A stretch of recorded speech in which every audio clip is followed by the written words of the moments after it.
പഹൽഗാം ആക്രമണ പശ്ചാത്തലത്തിൽ ആരോഗ്യ പ്രതിരോധ മന്ത്രിയുടെ അധ്യക്ഷതയിൽ ഡൽഹിയിൽ ഇന്ന് യോഗം ചേരും.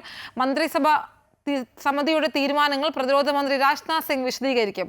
അതേസമയം ജമ്മു കശ്മീർ കനത്ത സുരക്ഷാ വലയത്തിലാണ്. പഹൽഗാമിൽ ആക്രമണം നടത്തിയ ഭീകരർക്കായി തെരച്ചിൽ ഊർജിതമായി തുടരുന്നു. ഭീകരർക്ക് പ്രാദേശിക സഹായം ലഭിച്ചോ എന്നതിലും അന്വേഷണം തുടരുകയാണ്. അതിനിടെ ആക്രമണത്തെ അപലപിച്ച് കാനഡ രംഗത്തെത്തി. വിശദാംശങ്ങളുമായി ശ്രീകാർത്തിക ചേരുന്നു. ശ്രീകാർത്തിക, മനുഷ്യ മനസാക്ഷിയെ ഞെട്ടിച്ച തരത്തിലുള്ള ആക്രമണമാണ് കഴിഞ്ഞ ദിവസം പഹൽഗാമിൽ നടന്നത്. ഇപ്പോൾ ഇന്ത്യ എങ്ങനെ ഇതിന് തക്ക മറുപടി കൊടുക്കുമെന്നാണ് രാജ്യം ഉറ്റുനോക്കുന്നത്. ഇന്ന് യോഗമുണ്ട്. കൂടാതെ ലോകരാജ്യങ്ങൾ ഈ ഒരു ആക്രമണത്തെ അപലപിച്ചിട്ടുണ്ട്. എന്താണ് വിശദാംശങ്ങൾ? അതെ ശരിയാ, ഈ ഒരു ആക്രമണത്തിന് തക്കതായ മറുപടി കൊടുക്കുമെന്ന് തന്നെയാണ് ഇന്ത്യ ശക്തമായി പറയുന്നത്. അതിന്റെ ഭാഗമായി തന്നെയാണ് ഇന്നലെ നമ്മൾ എല്ലാവരും കണ്ടതുപോലെ രാത്രി മന്ത്രിസഭാ ഉപസമിതിയുടെ തീരുമാനങ്ങൾ പുറത്തു വന്നതും പാകിസ്ഥാന് മേൽ ശക്തമായ ഒരു പ്രഹരം ഏൽപ്പിക്കുന്ന തീരുമാനങ്ങളാണ് ഇന്ത്യ കൈക്കൊണ്ടിട്ടുള്ളത്. അതായത് പാകിസ്ഥാന്റെ ഏറ്റവും പ്രധാനപ്പെട്ട ഒരു ജലസ്രോതസ്, അവരുടെ ആ ഒരു കർഷകർക്കും അവിടെ ജീവിക്കുന്നവർക്കും ഒക്കെ ഏറ്റവും പ്രധാനപ്പെട്ട ഒരു ജലസ്രോതസ്സിന്റെ ആ ഒരു വിതരണം തന്നെ തടസ്സപ്പെടുത്തുന്ന ഒരു തീരുമാനം തന്നെയാണ് ഇന്ത്യ കൈക്കൊണ്ടിട്ടുള്ളത്. സിന്ധു നദീതട പദ്ധതി റദ്ദാക്കിയതോടുകൂടി അതുകൊണ്ട് തന്നെ വലിയ രീതിയിൽ രാഷ്ട്രീയമായും ഇതിൽ വലിയൊരു പ്രശ്നം പാകിസ്ഥാൻ നേരിടേണ്ടിയിരിക്കുന്നു. കർഷകരടക്കം അവരോട് തന്നെയാകും, അതായത്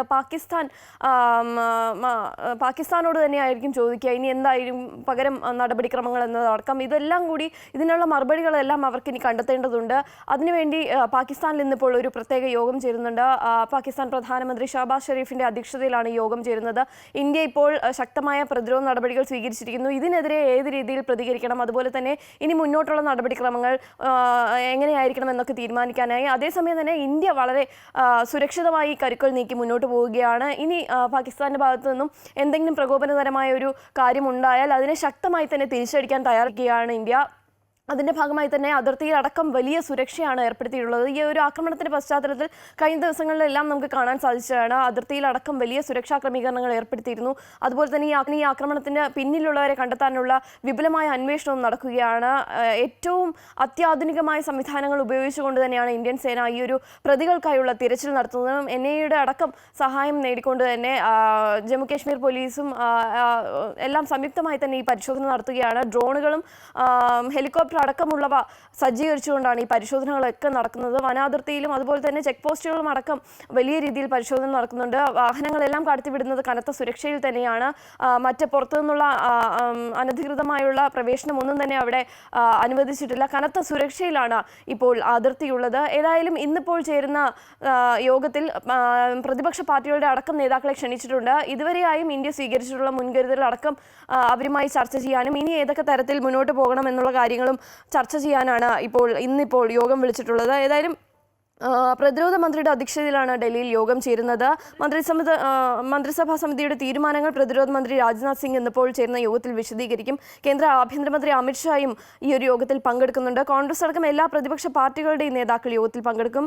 പഹൽഗാമിൽ നടന്ന ഭീകരാക്രമണത്തിന്റെ വിശദാംശങ്ങളും ഇനി സ്വീകരിക്കേണ്ട തുടർ നടപടികളാകും യോഗത്തിൽ വിശദീകരിക്കുക. അതുപോലെ തന്നെ ഇതുവരെ അന്വേഷണത്തിൽ ലഭിച്ചിട്ടുള്ളത് പാകിസ്ഥാന്റെ പങ്കിനെക്കുറിച്ച് ചില തെളിവുകൾ ലഭിച്ചിട്ടുണ്ടെന്ന് രഹസ്യാന്വേഷണ ഏജൻസി വ്യക്തമാക്കിയിട്ടുണ്ട്. ഈ തെളിവുകളെക്കുറിച്ചും ചർച്ച ചെയ്യും. ഇതിനെ ഏത് രീതിയിൽ പ്രതിരോധിക്കാം, ഇനി തുടർന്ന് ഏത് രീതിയിൽ അതിർത്തിയിലടക്കം പ്രതിരോധം ശക്തമാക്കണമെന്ന കാര്യങ്ങളും തീരുമാനിക്കുക. അതോടൊപ്പം തന്നെ ഐശ്വര്യ നേരത്തെ സൂചിപ്പിച്ച പോലെ ഏറ്റവും പ്രധാനപ്പെട്ട ഒരു കാര്യം എന്നത് കഴിഞ്ഞ ദിവസം ഈ ഒരു ആക്രമണം ഉണ്ടായപ്പോൾ ലോകരാജ്യങ്ങളും അതുപോലെ തന്നെ ഐക്യരാഷ്ട്രസഭ അടക്കം ഈ ഒരു വിഷയത്തെ അപലപിച്ച് രംഗത്തെത്തിയിരുന്നു. അപ്പോഴും ചർച്ചയായത് കാനഡയുടെ മൗനം തന്നെയായിരുന്നു. ഈ ഒരു വിഷയത്തിൽ ഒരു പ്രതികരണം നടത്താൻ കാനഡ തയ്യാറായിരുന്നില്ല. ഇതെന്തുകൊണ്ടാണ് ഈ രീതിയിൽ കാനഡ പെരുമാറുന്നത്? പാകിസ്ഥാന് ഒരു പരോക്ഷ പിന്തുണ നൽകുന്നതാണോ കാനഡയുടെ ഈ ഒരു നീക്കം എന്ന തരത്തിൽ ചർച്ചയായിരുന്നു. അങ്ങനെയായിരിക്കെയാണ് ഇന്നിപ്പോൾ കാനഡയുടെ പ്രതികരണം വന്നിരിക്കുന്നത്. ഈ ഒരു ആക്രമണത്തെ അപലപിക്കുന്നു എന്ന് കനേഡിയൻ പ്രധാനമന്ത്രി പ്രതികരിച്ചിരിക്കുന്നു. അങ്ങനെ ലോകരാജ്യങ്ങളുടെ എല്ലാം പിന്തുണ ഇന്ത്യക്ക് ലഭിച്ചിട്ടുണ്ട്. ഇനിയൊരു തിരിച്ചടി ഉണ്ടായാൽ അതിന് എല്ലാ പിന്തുണയും ഇന്ത്യക്ക് ലോകരാജ്യങ്ങൾ നൽകുമെന്നുള്ള ഉറപ്പും ലഭിച്ചിട്ടുണ്ട്. ഐശ്വര്യ. ശരി ശ്രീകാർത്തിക, ഇപ്പോൾ ഇന്ത്യ നയതന്ത്ര മിന്നലാക്രമണമാണ് നടത്തിയിരിക്കുന്നത്. ഇനി എന്താകും ഇന്ത്യയുടെ നടപടി എന്നാണ് പാകിസ്ഥാൻ ഉറ്റുനോക്കുന്നത്. കൂടാതെ പഹൽഗാമിൽ ജീവിതം ആസ്വദിക്കാനെത്തിയ കുറേ ആളുകളുടെ ജീവനാണ് നഷ്ടമായിരിക്കുന്നത്.